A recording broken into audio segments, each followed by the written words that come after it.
Hello, this is Miss Melina back again for reading class today. You've just watched a PowerPoint about the importance of citing evidence. I will now read aloud for you The Bicycle and the Sweet Shop and The Great Mouse Plot. If you would like to follow along, the text is in your fat reading book. It starts on page 36 and ends on page 43. Listen very carefully for details because later you will use this text to answer questions and cite evidence to prove your answers. Okay. The Bicycle and the Sweet Shop. When I was 7, my mother decided I should leave kindergarten and go to a proper boys' school. By good fortune, there existed a well-known preparatory school for boys about a mile from our house. It was called Llandaff Cathedral School, and it stood right under the shadow of Llandaff Cathedral. Like the cathedral, the school is still there and still flourishing. But here again, I can remember very little about the 2 years I attended Llandaff Cathedral School between the age of 7 and 9. Only 2 moments remain clearly in my mind. The first lasted not more than 5 seconds, but I will never forget it. It was my first term, and I was walking home alone across the village green after school when suddenly one of the senior 12-year-old boys came riding full speed down the road on his bicycle about 20 yards away from me. The road was on a hill, and the boy was going down the slope, and as he flashed by, he started backpedaling very quickly, so that the freewheeling mechanism of his bike made a loud whirring sound. At the same time, he took his hands off the handlebars and folded them casually across his chest. I stopped dead and stared at him. How wonderful he was, how swift and brave and graceful in his long trousers with bicycle clips around them, and his scarlet school cap at a jaunty angle on his head. One day, I told myself, one glorious day, I will have a bike like that, and I will wear long trousers with bicycle clips, and my school cap will sit jaunty on my head, and I will go whizzing down the hill, pedaling backwards with no hands on the handlebars. I promise you that if somebody had caught me by the shoulder at that moment and said to me, "What is your greatest wish in life, little boy? What is your absolute ambition? To be a doctor, a fine musician, a painter, a writer, or the Lord Chancellor?" I would have answered without hesitation that my only ambition, my hope, my longing, was to have a bike like that and to go whizzing down the hill with no hands on the handlebars. It would be fabulous. It made me tremble just to think about it. My second and only other memory of Llandaff Cathedral School is extremely bizarre. It happened a little over a year later when I was just 9. By then, I had made some friends, and when I walked to school in the mornings, I would start out alone, but would pick up 4 other boys of my own age along the way.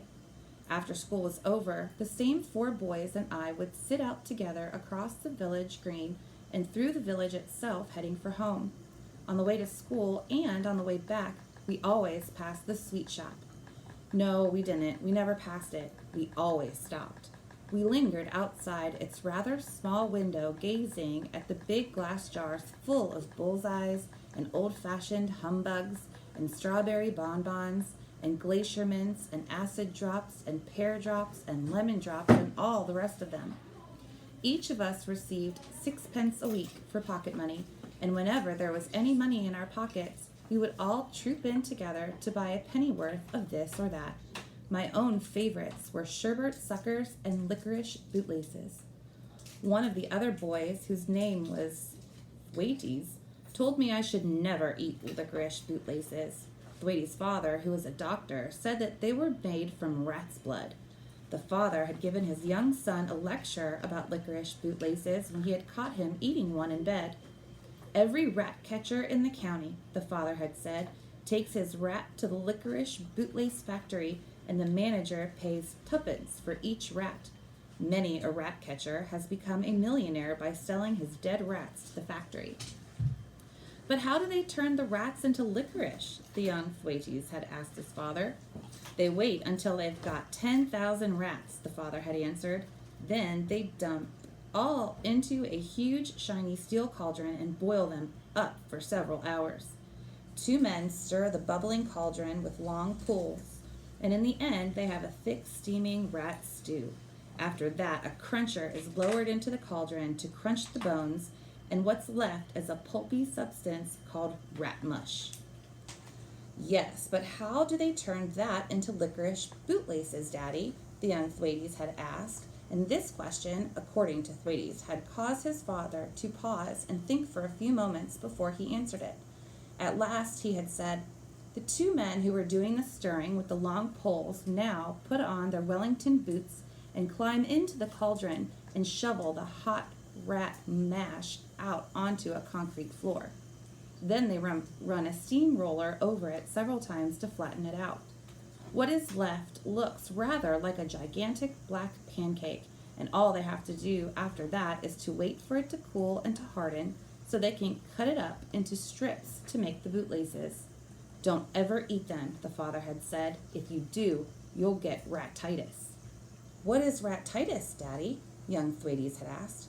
"All the rats that the rat catchers catch are poisoned with rat poison," the father had said. "It's the rat poison that gives you ratitis." "Yes, but what happens to you when you catch it?" young Thwaites had asked.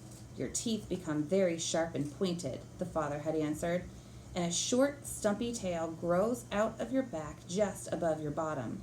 There is no cure for ratitis. I ought to know. I'm a doctor." We all enjoyed Thwaites' story, and we made him tell it to us many times on our walks to and from school, but it didn't stop any of us except Thwaites from buying licorice bootlaces. At 2 for a penny, they were the best value in the shop.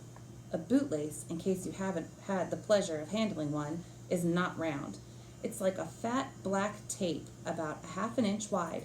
You buy it rolled up in a coil, and in those days it used to be so long that when you unrolled it and held one at arm's length above your head, the other end touched the ground. Sherbet suckers were also 2 a penny. Each sucker consisted of a yellow cardboard tube filled with sherbet powder, and there was a hollow licorice straw sticking out of it. "Rat's blood again," young Thwaites would warn us, pointing at the licorice straw. You sucked the sherbet up through the straw, and when it was finished, you ate the licorice. They were delicious, those sherbet suckers. The sherbet fizzed in your mouth, and if you knew how to do it, you could make a white froth come out of your nostrils and pretend you were throwing a fit. Gobstoppers, costing a penny each, were enormous, hand-round balls the size of small tomatoes.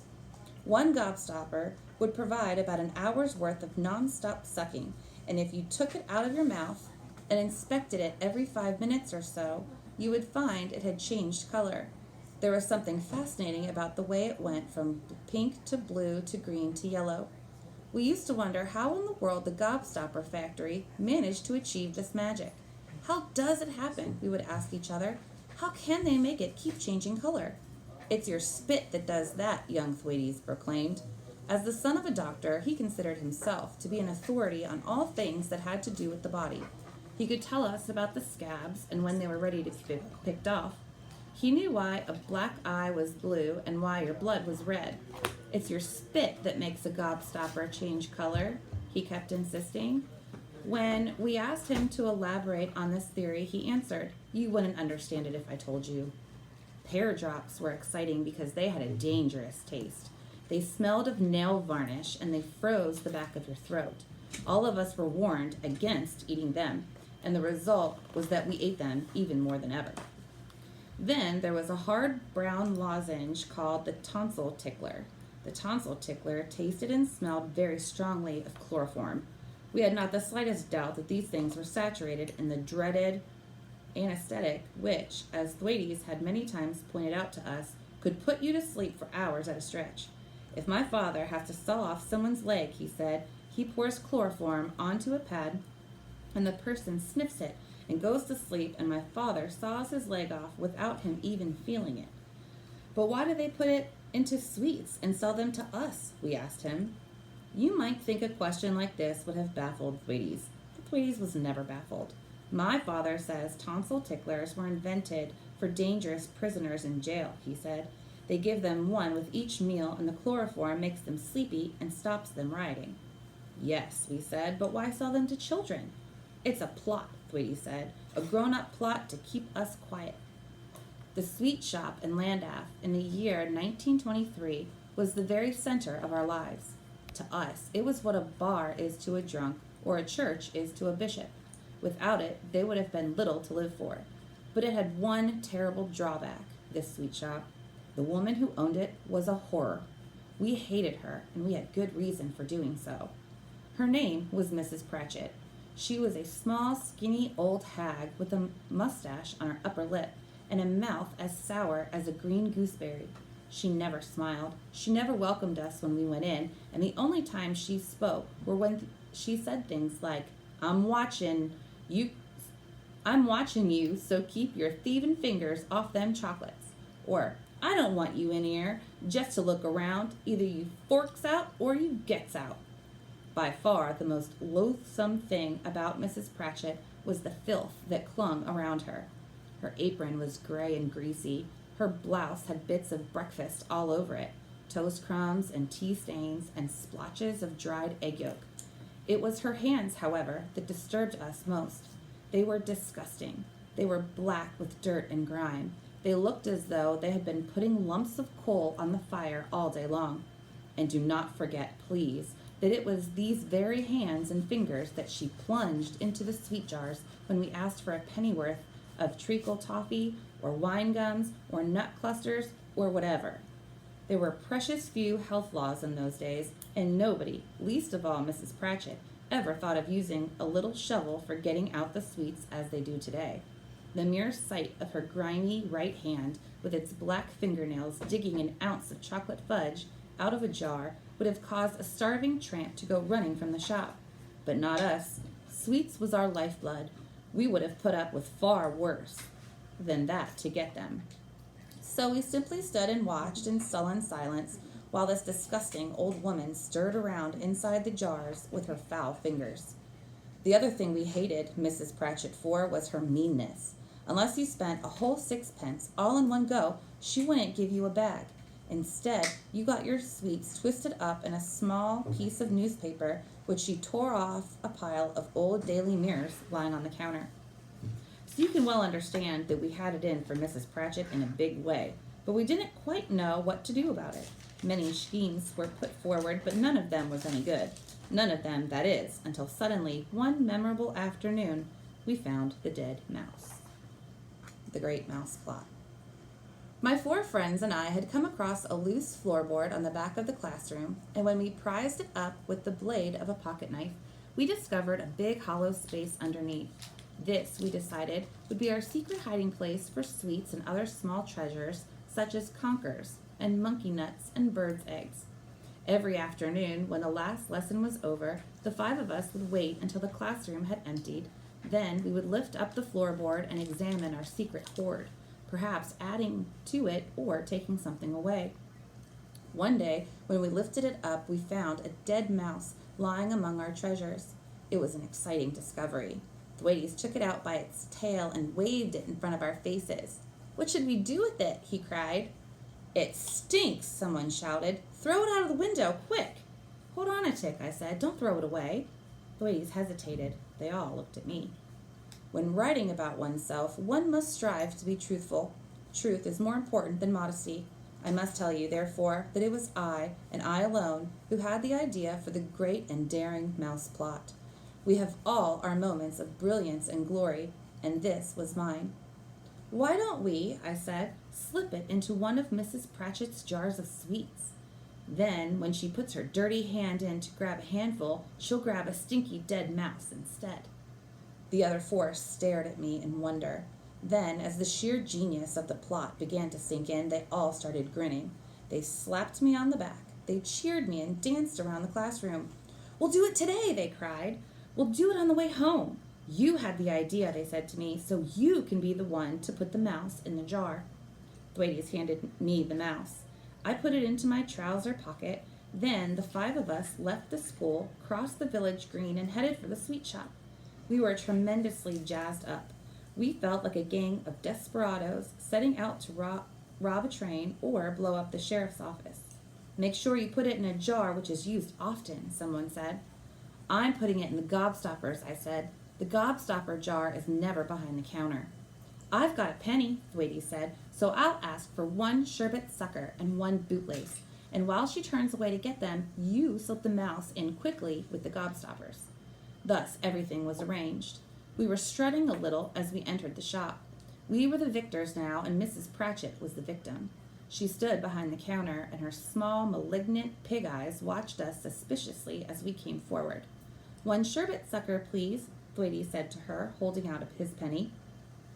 I kept to the rear of the group, and when I saw Mrs. Pratchett turn her head away for a couple of seconds to fish a sherbet sucker out of the box, I lifted the heavy glass lid of the gobstopper jar and dropped the mouse in.